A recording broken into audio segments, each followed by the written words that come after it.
Hi, everyone. Welcome back to another episode of Meltdown Abroad. When you've just moved to a new country, have you ever felt like you just weren't sure where you belong? Like you don't know where home is, like you feel in between things? We're going to dig into why that happens, what it's all about, how your sense of home changes, and what you can do about it. Hey, Chanel. Hey, Tara. It's nice to see you again. It's nice to be back. Yeah, Did you have a meltdown this week? I did. I've Uh-oh. had my first meltdown in 2026. Okay. So, It's bound to happen. I know. And I've had an issue with the gyms before and just how they do their contract language. Mhm. Germany is very different. So, Yeah. canceling doesn't mean cancel. You have to cancel and terminate. So, it's two different language to end a contract. Oh, okay. And what I found out this week is that their contracts start the moment you sign, not after you've paid. Okay. So I'm not used to a contract starting until I've paid for the service. Okay. I signed up for a gym Differences, So last April I signed up for a gym membership and the payment wouldn't go through for whatever reason. I tried multiple methods, it didn't work. A few days after, they suspended my account. So I was like, oh, okay, I guess this just isn't the gym for me. Okay. And Okay. almost a year later, I received a letter saying that I owed them. I was For the time you didn't go or pay. And when I reached out to them, they said I signed a contract and I was locked in for the month. But we move along. How about you? Have you had This is stressful. Yeah. It sure is. Have you had a 2026 meltdown yet? Well, I had it actually. It's not a meltdown. It's a success, but it's sort of a strange like integration success. Okay.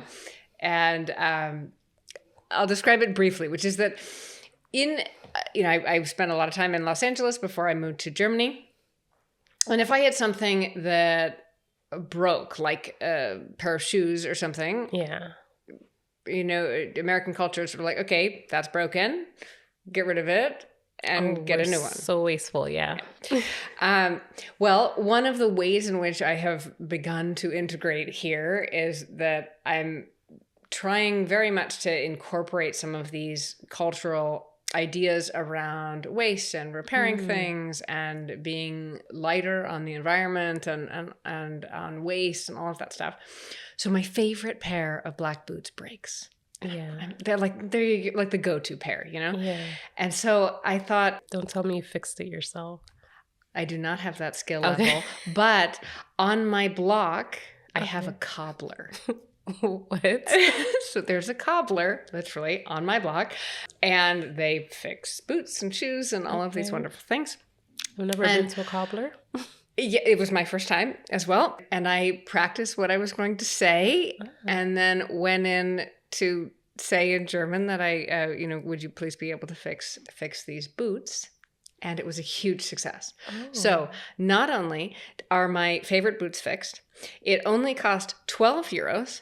Okay. I did not waste anything. I didn't need to spend another 200 euros on a pair of boots.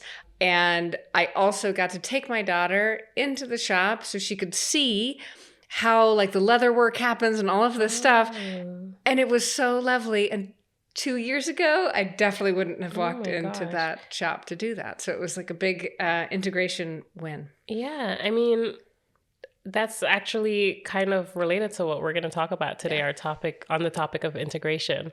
But I just wanted to say that that's like a double win. So not only did you save money, but you practiced German.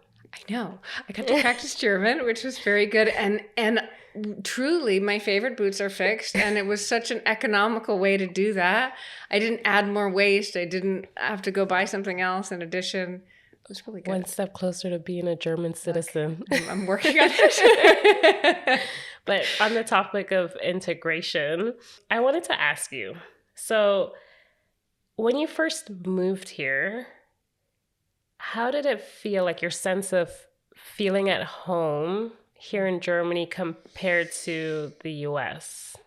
Yeah, it's a great question. I think everyone has different experiences with this, but for me, it was actually really hard. I had a very wonderful group of friends in the US, and most of my family's in the US. and we got together all the time. It was very just really social, really comfortable. And moving here at first, I felt like I wasn't getting to do the things at home anymore with my friends and stuff. So I felt sort of separate from those things. And certainly from family too. I was just missing things. And then I didn't feel at home here yet either. Even though your husband and children are here, you've furnished your apartment. Yeah, because it's not so at the beginning, like we were doing all these things together and we're exploring and figuring things out, and there's lots of loveliness about that. Yeah. But it still feels like odd. You feel out of place. You feel like you don't know how things work. And even with the kids, like, where can I take them to do this? I don't know how to do all of these things, or where I would go to find those things here. And so I definitely had this sensation of being between worlds, of feeling that I wasn't quite integrated here yet. And then that sort of made it so that I felt more like I was missing my home country, right? Yeah. And then later down the line, it changed a little bit, where then I felt like, gosh, I feel like I don't totally fit in where I came from either or here. And that sort of like amplified a little bit. And then now, 4 years in, it has integrated. Yeah, but you're speaking German to the cobbler. I spoke German to the cobbler. big milestone. So, but it took a while, I think, to have that change, and to feel like I have sort of expanded my sense of home, my sense of belonging. Okay. And it's good that I kind of get your perspective, because I was particularly interested in the fact that you moved here with your family. So you weren't by yourself. Because you came on your own. Yeah. Well, I came on my own to my partner, whereas in the past, I've moved by myself and to be on my own. And similar to what you were saying is, for instance, when I first moved to Seattle, I think that was the biggest move that I'd ever made away from family. Yeah. And I was completely by myself. But I didn't plan on being in Seattle for too long.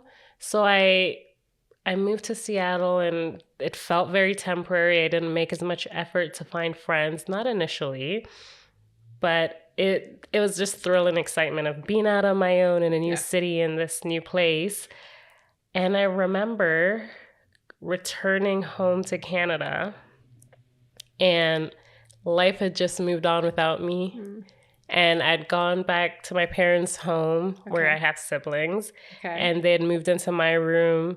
And I was being treated as the guest. And I was like, well, I live here. Like, I know how to do everything. I don't need anything presented and set up, like the towels and the bed made up for me. I know where to get the towels. I could throw myself into anything. And it was just like, talking about me in this new life and always referencing where I was. And I was like, well, I'm home. I'm here. I just kind of want to go with the flow and fall back into the routines. Yeah. And that didn't happen. And it was almost the same with friends. Like, you realize this, like, even though I would communicate with them, when I saw them, like, their kids were bigger, life was just moving on. And then I would go back to Seattle. Mind you, in Seattle, I'm by myself. So it was, being around everyone is a little overstimulating anyways. Sure. But I want to go home. Yeah. I want to return to my apartment. But then there's this sense of like feeling homesick, and I didn't quite know what I was homesick for, because I don't want to stay in my parents' home. Like, I was looking forward to going home. It was just like I was saying goodbye to life as I knew it, in a sense. And so that was odd. But when I moved to Germany, I didn't get that sensation. Well, and you had this really interesting experience, right, of having a partner who's German. Yeah. Who has lived here for some time. This is his home. And so you had that grounding. So then what was if you could compare the experiences, how did that go for you in terms of feeling at home and feeling like you could sort of integrate all these different versions of yourself, of all the different places where you've lived and things you've done? when you got here knowing he was here? So I think there's an element of excitement. Like I wanted to be with him. I wanted to see him and start this life together. Yeah. So he felt like home. Okay. And moving here felt more permanent than when I was in Seattle. Okay. And the way I had that longing, or the way I had this homesickness, I didn't have it in the same way, but I did realize that I held on to North America a lot. So there were things like I would bring a lot of things, my favorite things from there when I would travel, or my friends would come and visit. And I would ask them to bring pancake mix and like a specific brand. I would ask them to, like certain hair products, I would say, bring it over. Or I don't know, like there were just little things, even cooking books and the recipes that I did, like I held on to what I was used to there. Yeah. And it felt like a lot because I would have these English recipe books and I would have the ingredients and then I'd have to go out to a German market or a German store to find the ingredients and nothing was the same. I had to... and all the measurements are different because it's all in like cups and not like nothing. But let me tell you, I actually bought a measuring cup with a metric system there. It's just so that I would have these measurements because that was overwhelming for me as well. I was like, funny. Oh my God. But yeah, like there were still little things where I realized like I just wanted this. And funny enough, over the Christmas when I went home, I did shopping and so I did need extra luggage just because of the nature of how much shopping was done. But I wasn't gravitating to like wanting and needing all the things that in the past or the first couple of years when I moved to, I would have like killed for this. I would have bought so many suitcases just to bring it back to Germany. So I have a comment on this that I think it's wonderful because it speaks to this, you know, in the beginning, there are so many things like I miss this food and I miss this lotion and I miss this thing. And it's not just that you miss it, which you probably do, right? Yeah. But then there's also like, and I haven't found what works yet in this new place because I haven't integrated totally yet. And so like how much that suitcase weighs and how much you're bringing home is almost like it's related to how integrated you are, right? Because we're always going to have these favorite snacks and these things that a different country might have or, you know, little things. But usually over time, you're like you've talked about this where like you were finding where to go get hair products that work for you and where to get certain things. And as you've been in a place and you've built that for yourself in the new place, you need it less. Yeah, from the other one. You'd be more intentional. Yeah. You said you don't know where to find it, but there's a little bit of not wanting to find it. Because you have your stuff and you're used to it. Right? It's habit. But then after a while you realize it's just not, it's not going to work out long term. Yeah, exactly. That's really funny. Well, so, you know, what were some of the things that you did? You know, obviously you had your partner, and I love that that you said that he felt like home to you. That's a really wonderful thing. And then probably you did some things that helped you acclimate, right? In the beginning that helped to sort of contribute to feeling at home, like were there routines or kind of things that you did? I think like just kind of diving into that topic about the sensation of being in between and not really knowing where you fit in, whether you're here or there, or trying to hold on to this while becoming a part of this. Yeah. When I reflect on it, I noticed that one thing that probably helped me in a lot of my moves was the fact that I always tried to do something that was familiar in every environment that I moved in. So I would hold on to something from home that I did, whether it was going to the movies, going to the restaurants, and just, you know, eating out at the bars or going and joining gyms, like specific gyms that I knew I'd done at home. I would try to replicate it there. There was this element of trying to replicate that in my new environment. And that's a lot of the times because I was by myself, that was the only thing I had that was familiar. It also felt like I was bringing home with me.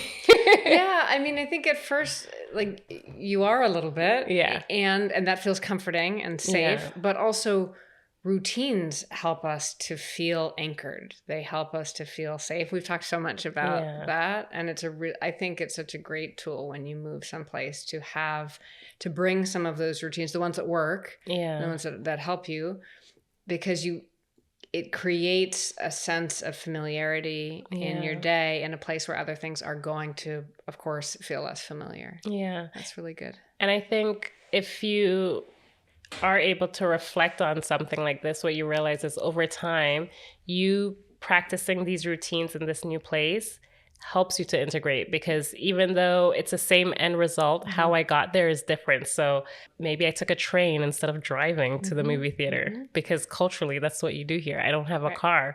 I have to learn the train system. I have to build my confidence in asking for help when I don't know where to go in this new place. And so little by little, you are acclimating and integrating and picking up the traits or the cultural traits that happen here. I mean, I remember having a beer at the movie theater, and I thought that was the craziest thing. That was exciting. I'd only ever had soda and popcorn. Now I'm having beer and popcorn. They even give you non-alcoholic beer at the end of a race here. Like I run and if I do like a 10K race or something, at the end of the race, you get a beer at the end. You really want it at the end, actually. It's like you want something that's not just water, that's like either juice or something, and it's a non-alcoholic beer, and they give you one at the end. It's very good. Yeah. I think these things are really important, like having that familiarity, because it cuts down on that noise and the busyness of these things not being automatic, and it gives you something to ground yourself in when you're doing all these new things. I think it helps a lot. And it's funny because a lot of times we say the expat community is so open and, ask for help and ask for support. Don't be afraid, because we all have the same experiences. And we truly do. Like when you speak to another expat, you're like, wait, you've had this? Like, is this a thing? Yeah. And I think this is huge too, because one thing that happens, and one of the reasons why we can feel so strange when you're in between countries, or when you haven't, you don't feel grounded in the new place yet, but you've left the other one and you've obviously made that decision for a reason. And so you're just sort of caught in between, is that we feel like we don't belong because we don't yet feel like other people understand our experience. Yeah. And two things that I think help massively with that sensation. One is telling people from home about your experience, really letting them know. And I've made the mistake of not doing that and then felt like, gosh, I don't feel like they understand. And then beginning to, and feeling the massive support from knowing that someone you've known a long time, family or friends or otherwise, really gets what you're doing now in one way. So that's a huge piece. And then integrating with friends and other expats in the new country, you immediately have that sensation because they have absolutely had the same experience as you. So you feel that sense of belonging by being understood well in those situations. Yeah, that's right. Because I remember there is this element of sadness. It's like nobody really cares does anymore. They're just like, oh, she's gone. She's living her life. Yeah. They're excited and they might be proud of you and all those little things. But it's like, well, deep down, I don't know if I was ready for this goodbye, this finality of okay, this is your new home. We'll see you when we see. Right. It's a lot. Yeah. But then another part of what you were saying is when you do start to build your village, essentially, when you start to find people who understand you and you do have a sense of belonging, is that life goes on and things become automatic and you don't even think about it anymore. Yeah.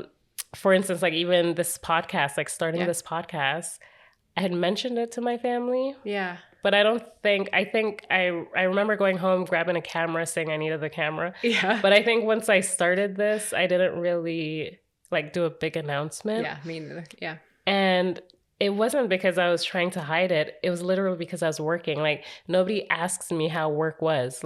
you come home and they're like, oh, what did you do for work? Like, this is work. Yeah. And so it's just part of my routines. Like, I don't think about like sharing it and talking about it unless I'm asked about it. Yeah. And this is, I'm glad you brought this up, because sometimes we think that we should just be responding to the things we're asked about. Yeah. Right. Or that someone doesn't care because they're not asking. Yeah. But people don't know what to ask if they're not integrated in your day-to-day anymore, right? Yeah. So, for instance, if you, after this, go and you meet up with someone for a snack or a coffee or whatever, it might come up that we were just here. Yeah. And then they might later ask you about it.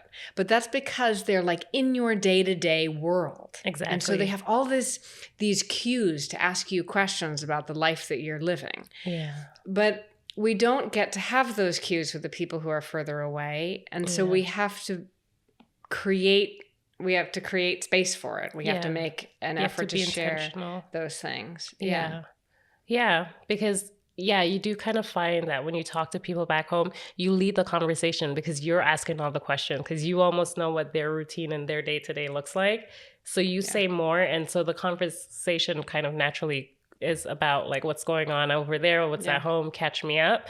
And then when it gets to you, it's a little bit of a pause, because you don't just naturally just start blurting out everything you've ever done. Well, for sure. And there's definitely, I think when you live, particularly in Europe, you travel around more. So there's those stories come into play quite easily because someone saw a photo or of this place you went or that kind of thing. But the day-to-day stuff gets missed. Yeah. And there's a lot of really important stuff in the day-to-day and a lot of the things that are going on with our children, with our work, with our partners, all of these things that, shift and there's updates about them, but sometimes we don't remember to share them. Or you've already shared them. So it's already, you've offloaded that part of your day and with you're someone not else. with someone else. So you're not carrying it over into another conversation. Yeah. And then, but those things can, when we create those connections where we hold on to both a sense of belonging from where we've come from and creating a sense of belonging in the new place, those things together help us to integrate better. Yeah. And to feel more of that expansion and less of the loss, I think. And what nobody talks about is how overstimulating and how overwhelming it is to be in the in-between. It's really a lot. I think to me, people might describe this differently, but to me, it's noise. It's like there's constantly a million things that you're thinking about all the time. You feel overwhelmed in one place while you're also like really missing this other place. And it's like you're being pulled. It's like the tug-of-war and a noisy mind and all of these things kind of going in together, and you feel like nostalgia. And on the other end, you're growing and doing all these wonderful things that are beyond great for you to be doing, you know? And at the same time, there's like there's a lot of difficulty in it at the same time. You quite literally are splitting yourself. Like you're trying to be in this new world and do all the things, and while at the same time simultaneously trying to keep up with the Joneses back home. So you're overworking and just constantly on the go. Your mind is on the go, your body's on the go, your effort isn't really fully on one thing. Yeah. So you are really splitting yourself, and you can feel the anxiety, you can feel this unsettledness in your body, right? You're just And I think that, we've talked a lot about sort of newness and the sort of challenges that come along with that, from anxiety to, just like your whole nervous system being kind of like on alert, and as we integrate and as we build belonging, as we look at our situation as like an expansion of all of these things that we're not, you carry things with you. You haven't you don't just leave a place and it's gone. Yeah. It's a part of who you are. And so are all of those people. And where you are now is a part of who you are. And so are all of those people. Right. And it's like, how can we integrate those things? And I think it's easier to begin really feeling that way when we're a little bit more settled in the new place, when everything is not immediately new, when there are relationships that we have, and when we can start telling ourselves, like, if you feel weird, it's because you're like, your whole identity is like reintegrating. Like you're changing all of these things, and you're trying to bring with you what fits, remove the things that don't. You're trying to, in the new place, figure out the landscape. Like, what are all of these lovely cultural things that actually are starting to mean something to me, and what doesn't really work very well. And I'm going to stay American in that way, and what are these things, and when we can really allow ourselves to be describing to ourselves this experience of integration and expansion, instead of being like, ooh, I'm not as settled as I should be, or why do I feel so nostalgic, or why am I feeling kind of tortured about not being at home or missing this other thing.